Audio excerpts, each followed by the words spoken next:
Well, welcome back. Great to speak with you again. I'm so happy you're enjoying my mini course on getting started in acting. Alright, so let's talk about investing in your career. Specifically, how much is too much and how little is too little.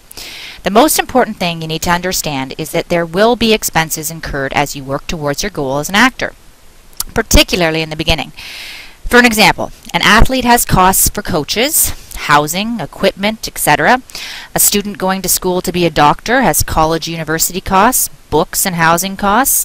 So you see, it's not hard to see why there are costs involved, but for some who may not consider acting a legitimate career, or at the very least a risky career choice, they may have a harder time understanding the investment that's required.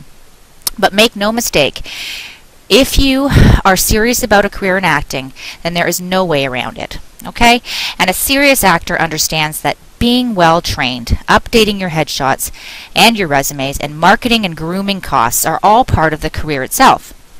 I have had many different people over the years ask me to help them get ahead in their acting career, and most times they have taken my advice wisely, but there have been quite a few times that I come across people who just were, you know, a little too stubborn to listen to the facts. They would show me a photo or a headshot that they are still using that was taken sometimes 20 years prior to that, but a headshot even 5 years old is considered outdated. I told you in another segment about a young man who refused to believe he needed any acting training. He thought he could become a successful actor with no training at all.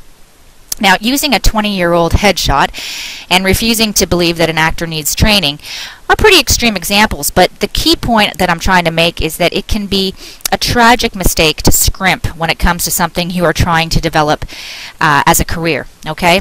Now, would a medical student say, I'll just take 1 year of courses and I won't buy all the books you know, that I need to for study? No, because for one thing, he wouldn't graduate and therefore wouldn't be able to practice as a doctor. But for most students looking for a career as a doctor, they try to get into the best school that they can, regardless of what it may cost, and usually they can take a government loan to help with the expenses. The bottom line is you need to make sure that you are in a position to compete. And if you don't keep up with your training with accredited and reputable schools, or you don't make sure your headshot is up to date and taken by a reputable industry photographer, then you're not putting your best foot forward, and you're not setting yourself up for success. Okay?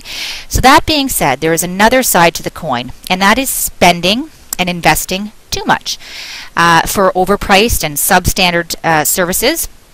In another segment of my mini course, I talk about how to avoid getting ripped off. And I hope you have listened to that segment a few times to make sure it doesn't happen to you. Because what I have witnessed quite a few times over the years are actors who become tainted from the experiences where they were taken advantage of financially, and unfortunately they end up not investing at all anymore, and you just can't do that and expect to be successful. You need quality training and quality headshots, and you need to market yourself in a professional manner, no matter what mistakes you may have made in the past. Example, overpriced acting classes by unknown teachers at unknown schools, or headshots that were deemed unusable. It is unfortunate to anyone that made that mistake, but it doesn't rule out the need for the proper training, the headshots, and the marketing. So this mini course that I put together for you is a wonderful way to get an overview of the acting business. And I hope you continue listening to the great new ones that you'll be receiving in the near future. But I really want to take this opportunity to encourage you to get serious about how important being as educated as possible is, and by that I mean that I can only cover so much in my mini course. Each topic that I discuss only covers the basics, and there are many other very important topics that you need to know about as well. So while you're receiving the mini course, or when you are finished, understand there is a lot more to learn, and you can find everything you need to know in my full training course that's offered at my website, thetruthaboutacting.com. Like I said earlier, you need to be able to compete effectively, and to do that, you need to be educated. So if you're serious about a career in acting, you want to know what to do, how to do it, when to do it, and why to do it, then my full training course is exactly what you need at this point. Okay, so let me tell you about the next mini course segment that you'll be receiving soon. In the next segment, I will be discussing the topic of agents. What is an agent? Why do you need one? When do you need one? and the different kinds of agents available depending on your particular needs. Lots of great info, guys, so I look forward to talking with you again soon. All right, take care.